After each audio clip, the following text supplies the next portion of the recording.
Hi guys, what's up, welcome back to Gravity Circle. और आज इस वीडियो में हम लोग सुनेंगे जे जे थॉमसन के दोस्त की कहानी।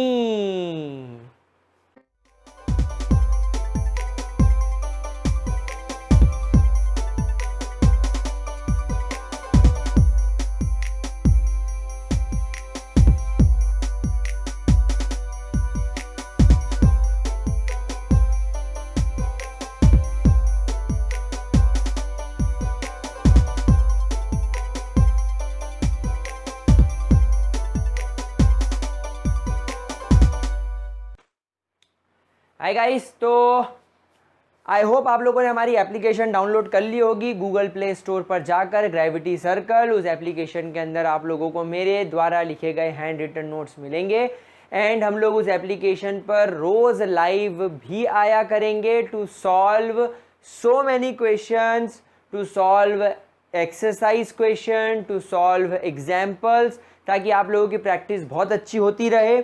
तो गाइज़, अगर अभी तक आप लोगों ने डाउनलोड नहीं किया है ऐप तो अभी डाउनलोड कर लो। अब गाइज़, आज हम लोग शुरू करते हैं जे जे थॉमसन के दोस्त की कहानी। इस टॉपिक का नाम मैं आपको आज पहले लिखवा देता हूं, डिस्कवरी ऑफ प्रोटॉन। बड़ी इंटरेस्टिंग कहानी है, बड़ा मजा आएगा आपको इस कहानी को सुनने में। तो हुआ क्या कि जब अपने जे जे थॉमसन अंकल फेमस हो गए तो इनके दोस्त, जिनका नाम था, याद करो मैंने पिछले लेक्चर में बोला था इनके नाम में सोना है पर आदमी गरीब है, तो इनका नाम था ई गोल्डस्टेन। ई गोल्डस्टेन ये इनके दोस्त थे।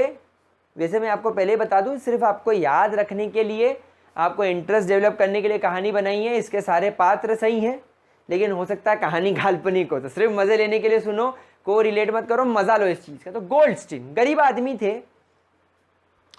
जैसे ही जे जे थॉमसन का एक्सपेरिमेंट सक्सेसफुल हुआ, उन्होंने अपने एक्सपेरिमेंट के बारे में दुनिया को बताया, रिसर्च पेपर लिखा, पूरा प्रॉपर पेपर में उसको लिखा, तो ये उसकी रिसर्च लेकर अपने घर आ गए। ई गोल्डस्टीन उनकी रिसर्च का एक पेपर लेकर घर आ गए और उसको पढ़ने लगे। फिर इन्होंने सोचा कि क्यों ना इसके एक्सपेरिमेंट को मैं करके देखूं और समझूं तो सही कि इसने किया क्या है, ये चाहता क्या है। तो ये करने के लिए गोल्डस्टीन ने बोला अपन भी इसका एक्सपेरिमेंट करके देखते हैं। इन्होंने देखा, अच्छा बंदे ने कांच की ट्यूब का इस्तेमाल किया है, तो मैं भी करूँगा, मैं भी कांच की ट्यूब लाऊंगा। मैं कांच की ट्यूब ले आया। अच्छा, सक्शन पंप का इस्तेमाल किया, मैं भी करूंगा, सक्शन पंप लगा दिया। अच्छा बेटा, बैटरी का इस्तेमाल किया, वायर लगाए, ये रही बैटरी विथ वायर, ये इस तरीके से, ये नेगेटिव पोटेंशियल, ये पॉजिटिव पोटेंशियल, ये सक्शन पंप। सक्शन पंप वैसे तो अब आप लोग सब समझ ही गए हो, तो कोई दिक्कत वाली बात नहीं है। ये बैटरी। अब क्या हुआ, मैंने आपसे कहा था गरीब आदमी है, गरीब आदमी के पैसे खत्म हो गए। गरीब आदमी के पैसे इतना सब तामझाम लाने में खत्म हो गए। अब एक लैब में गए और चुपके से जिंक सल्फाइड की कोटिंग चुरा लाए। जिंक सल्फाइड की कोटिंग, जिंक सल्फाइड चुरा लाए और जिंक सल्फाइड को पूरी की पूरी ट्यूब के अंदर पोत दिया। तो ये जिंक सल्फाइड के अंदर अंदर एक बढ़िया कोटिंग भी हो गई। चलो भैया, ये काम भी हुआ, मांग के काम चला लिया पर हो गया। अब क्या करें, अब इनके पास में एक जंकयार्ड हुआ करता था। जंकयार्ड जानते हो क्या होता है जंकयार्ड? आपने वो महेंद्र धोनी, MS धोनी मूवी अगर देखी हो, या अगर आपने कार्टून्स देखे हो, तो उनके घर के पास में गैराज हुआ करता था, गैरेज हुआ करता था। गैरेज के अंदर सारे औजार पड़े हुए होते थे, सारा पुराना सामान स्टोर रूम जैसा पड़ा हुआ होता था। वैसे इनके पास भी एक जंकयार्ड था। जंकयार्ड में गए, ढूंढा, तो एक इतनी बड़ी लोहे की रॉड मिल गई, एल्यूमिनियम की रॉड, सॉरी। तो उन्होंने बोला एल्यूमिनियम की रॉड मिल गई, एक काम करता हूँ, एल्यूमिनियम की रॉड यहाँ पर लगा देता हूँ। उन्होंने यहाँ पर लगा दिया एल्यूमिनियम एल्यूमिनियम की रॉड।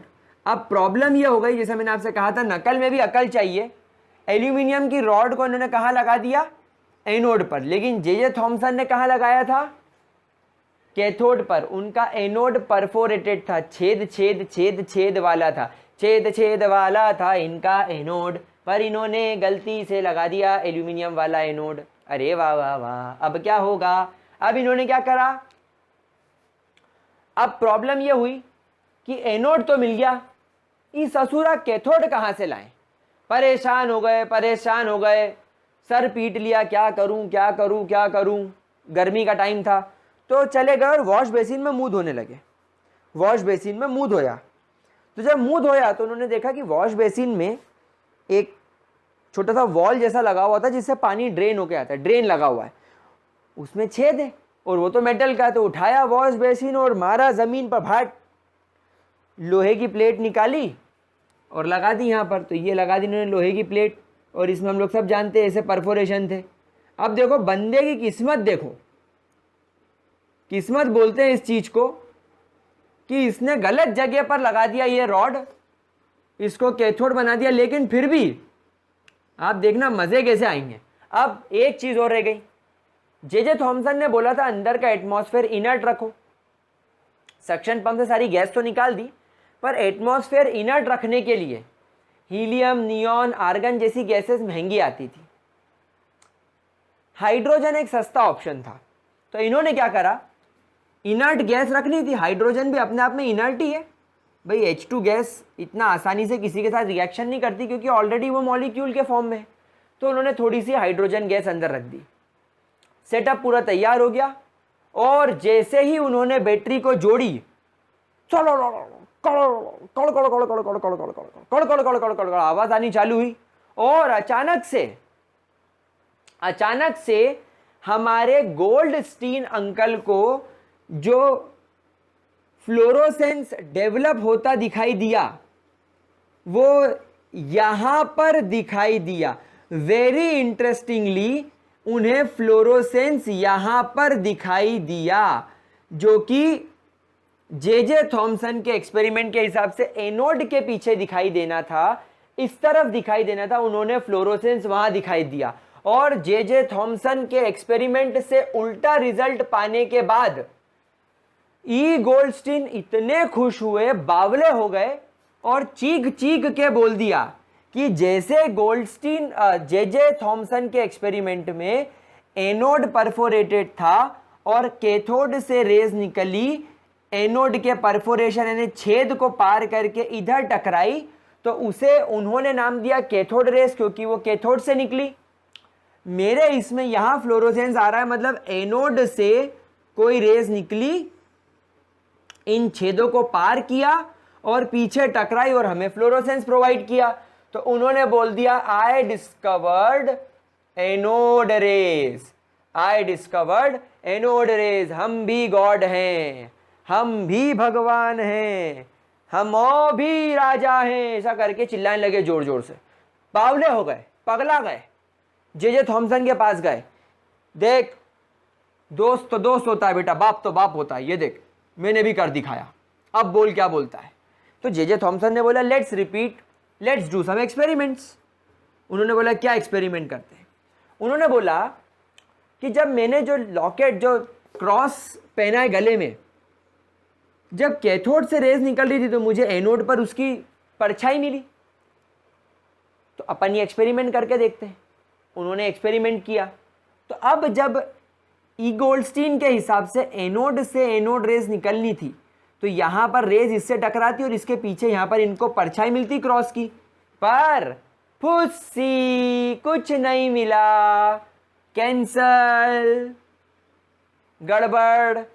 फिर उन्होंने बोला हिम्मत नहीं हारो, एक पेडल व्हील लगा ले, तो कभी एक पेडल व्हील लगा के देखते हैं, अगर यहां से रेज निकलेगी और इसको मारेगी तो ये एंटी क्लॉकवाइज घूमना चाहिए, चलो करके देखें। नहीं घूमी, जो उम्मीद थी वैसा रिजल्ट नहीं आया, फुस्सी, कुछ भी नहीं हुआ।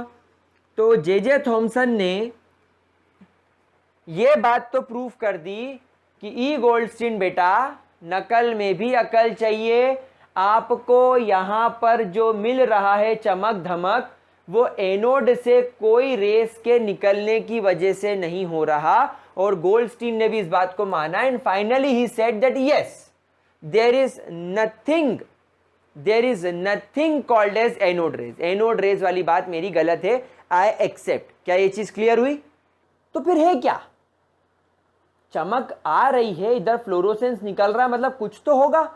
फिर इन लोगों ने दिमाग लगाया, फिर गोल्डस्टीन ने दिमाग लगाया, उन्होंने बोला यार मैंने यहां पर हाइड्रोजन गैस रखी है, यहां पर मैंने हाइड्रोजन गैस रखी है। अब ये जो हाइड्रोजन गैस का अगर मैं एक एटम की बात करूं तो हाइड्रोजन एक सिंपलेस्ट एटम होता है। सिंपलेस्ट एटम का मतलब होता है हाइड्रोजन, सिंपलेस्ट एटम का मतलब होता है हाइड्रोजन सिर्फ एक इलेक्ट्रॉन और एक प्रोटॉन से मिलकर बना हुआ एटम होता है। इसके अंदर और तीसरी चीज कुछ नहीं होती। न्यूक्लियस में एक प्रोटॉन होता है और आसपास एक इलेक्ट्रॉन घूम रहा होता है। तो फिर इनको एक बात समझ में आई कि जैसे जे थॉमसन के एक्सपेरिमेंट में हो रहा था, यहां पर भी ऐसा कुछ हो रहा होगा। क्या? कि कैथोड से नो डाउट कैथोड रेज निकल रही होगी, कैथोड से कैथोड रेज निकल रही होगी और cathode rays speed of light से ट्रेवल करती है। कैथोड रेज के पास मास होता है।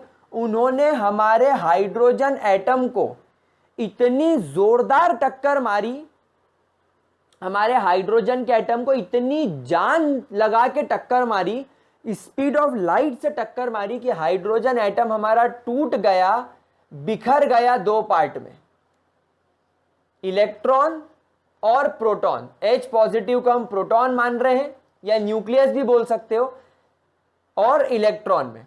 तो जैसे आपका ये टूटा, ये बन गया H पॉजिटिव और इलेक्ट्रॉन। अब देखो बेटा, कैथोड रेज भी इलेक्ट्रॉन से बनी थी, तो ये जो आपका इलेक्ट्रॉन है ये तो कैथोड रेज के साथ एनोड की तरफ जाकर उसमें समा गया।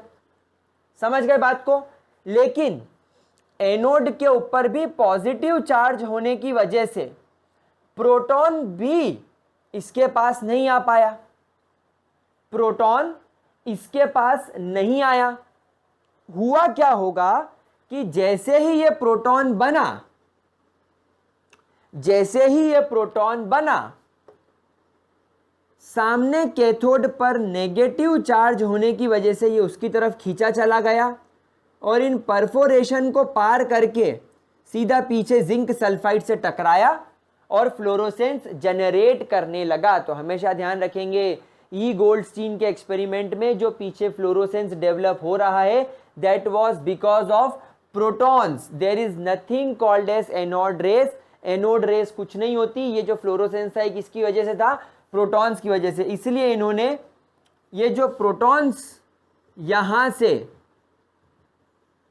जा रहे थे और टकरा रहे थे पीछे, ये सब इन छेदों को पार करके जा रहे थे।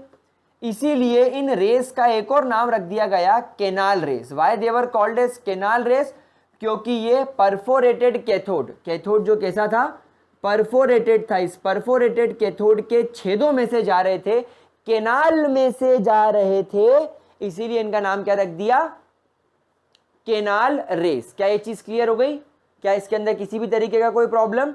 दूसरी बात, क्योंकि ये केनाल रेज या हमारे positively charge particles negatively charge cathode की तरफ जा रहे थे, ये बात समझ में आ गई कि they are positive in nature, they are having positive nature. और क्योंकि इनका पॉजिटिव नेचर था, जे थॉमसन सजेस्टेड कि इनका नाम प्रोटॉन्स रख दो, because protons are called as positively charge bodies.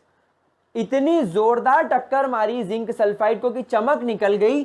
That means they also travels with very high speed. ये बहुत हाई स्पीड से ट्रेवल करते हैं, स्पीड ऑफ लाइट से नहीं करेंगे, ध्यान रखना। इनकी स्पीड ऑफ लाइट जितनी स्पीड नहीं होती, but they do travel with the speed of light. क्या चीज क्लियर हो गई? अब ई गोल्डस्टीन ने सोचा कि हाइड्रोजन हमारा सिंपलेस्ट एटम है, जो एक इलेक्ट्रॉन और एक प्रोटॉन से मिलकर बना है। और अगर दुनिया में मैं किसी भी एटम की बात करूं, वो हमेशा न्यूट्रल होता है, मतलब ना तो उस पर एक्स्ट्रा पॉजिटिव होता है ना एक्स्ट्रा नेगेटिव होता है। और अभी अभी मिलिकन हमको सिखा के गए हैं कि एक इलेक्ट्रॉन पर चार्ज -1.6 इंटू 10⁻⁻19 कूलम्स होता है। और अगर इस हाइड्रोजन को मुझे न्यूट्रल रखना है, मतलब इस पर नेट चार्ज अगर 0 रखना है, तो अगर इस पर चार्ज -1.6 है तो प्रोटॉन का चार्ज अगर मैं +1.6 रख लूँ तो नेट चार्ज 0 हो जाएगा। इसीलिए मैथमेटिकली बोल दिया इन्होंने कि प्रोटॉन का चार्ज कितना होता है, +1.6 into 10⁻⁻19 Coulomb's, that is the charge on one proton. देखो मैथमेटिकल तरीके से पिक्चर निपटा दी इन्होंने, कितनी अच्छी बात आई, समझ में आई बात आप लोगों को। फिर इन्होंने सोचा मास का क्या करूं, मास का क्या करूं, मास का क्या करूं, मास का क्या करूं। फिर इन्होंने हाइड्रोजन एटम को देखा। इन्होंने बोला कि जे थॉमसन ने जो स्पेसिफिक चार्ज वाली वैल्यू निकाली थी उससे इलेक्ट्रॉन का चार्ज 9.1 इंटू 10⁻31 kgs होता है। ये इतना छोटा नंबर है, इतना ज़्यादा छोटा नंबर है कि हम लोग हमेशा इसे नेग्लेक्ट करके आगे बढ़ जाते हैं, मतलब इसको 0 ही मान लेते हैं हम लोग। मतलब इलेक्ट्रॉन का अपना कोई खास मास नहीं है।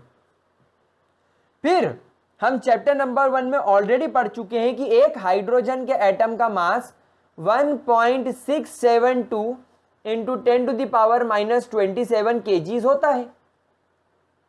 हाइड्रोजन के एक एटम का मास 1.672 इंटू 10⁻⁻27 kg होता है।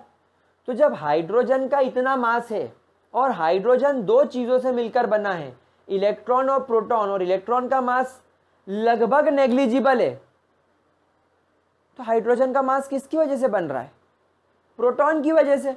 छापो, लिख दो, एक्सपेरिमेंटल वैल्यू छोड़ो, क्या करो, थ्योरेटिकल लिखो। प्रोटॉन का मास 1.672 इंटू 10⁻⁻27 kgs, या आप चाहें तो इसको ग्राम्स में लिख सकते हैं इस तरीके से 10⁻⁻24 grams. This is the mass of proton.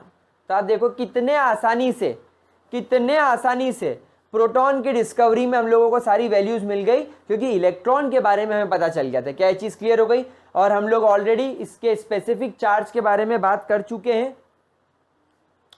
Specific charge protons का हमेशा नेचर ऑफ गैस पर डिपेंड करेगा। We all know this point. तो मैं यहाँ पर इस चीज़ को मेंशन, भले ही आप बोलो तो एक बार वापस कर देता हूँ, that E/m ratio will always depend on the nature of gas, कि आप किस नेचर की गैस ले रहे हो, क्योंकि अलग अलग गैसेस के अंदर अलग अलग नंबर ऑफ प्रोटॉन होते हैं। हाइड्रोजन के अंदर 1 प्रोटॉन था तो उसका अलग आएगा, हीलियम के अंदर 2 प्रोटॉन होते तो उसका अलग आएगा, ऑक्सीजन के अंदर 8 प्रोटॉन होते तो उसका अलग आएगा, फ्लोरीन के अंदर 9 प्रोटॉन होते तो उसका अलग E/m रेशो आएगा, क्योंकि सबके रेशोस अलग अलग होंगे। तो हमेशा ध्यान रखेंगे इस चीज़ का। कोई दिक्कत? तो बच्चों इस तरीके से फाइनली गोल्डस्टीन ने मजाक में प्रोटॉन की डिस्कवरी कर दी। क्या ये चीज़ क्लियर हो रही है आप लोगों को? इसमें से कुछ बातें मैं बता दूं, जैसे प्रोटॉन्स जब इन्होंने एक्सपेरिमेंट किया था तो इन्होंने प्रोटॉन्स नाम नहीं दिया था, प्रोटॉन नाम बाद में पड़ा, ठीक है। ये इसको केनाल रेस बोलते थे। देन ये मास, प्रोटॉन का नेचर, E/m रेशो की बातें सब बाद में डिस्कवर हुई। ये कब डिस्कवर हुई? जब रदरफोर्ड ने एटम का मॉडल प्रपोज किया, तब ये कुछ बातें रदरफोर्ड ने भी इसके अंदर कंट्रीब्यूशन दिया। तो जैसे जे थॉमसन ने प्रोटॉन्स नाम देने में मदद करी, देन इसका नेचर, इसका रेशो, बहुत सारी बातें रदरफोर्ड ने भी हमें बताई। तो एक किसी भी आप अलग अलग बुक के अंदर पढ़ोगे तो अलग अलग नाम आपको देखने को मिल सकते हैं, लेकिन आपको क्या है, आपको ये सब बातें इसके बारे में बेसिक पता होनी चाहिए। तो गाइज यहाँ पर हमारी प्रोटॉन की डिस्कवरी कंप्लीट होती है। अब हम इस वीडियो को तो मैं ख़त्म कर रहा हूँ, लेकिन मैं आप लोगों को एक क्वेश्चन देकर जा रहा हूँ जो अगले वीडियो में मैं आपसे पूछूंगा। क्वेश्चन ये है कि आप खुद सोचना कि जे थॉमसन हो या रदरफोर्ड हो, उन्होंने इस एक्सपेरिमेंट को करने के लिए लो प्रेशर क्यों चुना? इन्होंने अपनी ट्यूब के अंदर लो प्रेशर क्यों रखा? ये सक्शन पंप से सारी गैसेस बाहर क्यों निकाल दी? Why they kept low pressure? इस बात का आप जवाब ढूंढ के रखेंगे। तब तक के लिए bye bye, see you in the next lecture. Gravity Circle app download कर लो। 12th के लिए लाइव आना हम लोगों ने उस पर शुरू कर दिया है। अगर आप लोग भी चाहते हैं कि हम लोग उस पर लाइव क्वेश्चन सॉल्विंग के लिए मिले, प्रैक्टिस के लिए मिले, तो डाउनलोड कर लो और मुझे बताओ कि कौन से चैप्टर के क्वेश्चन सॉल्विंग आप करना चाहते हो लाइव उस पर आकर। तो तब तक के लिए बाय बाय, इसको नोट कर लीजिए। See you in the next video lecture.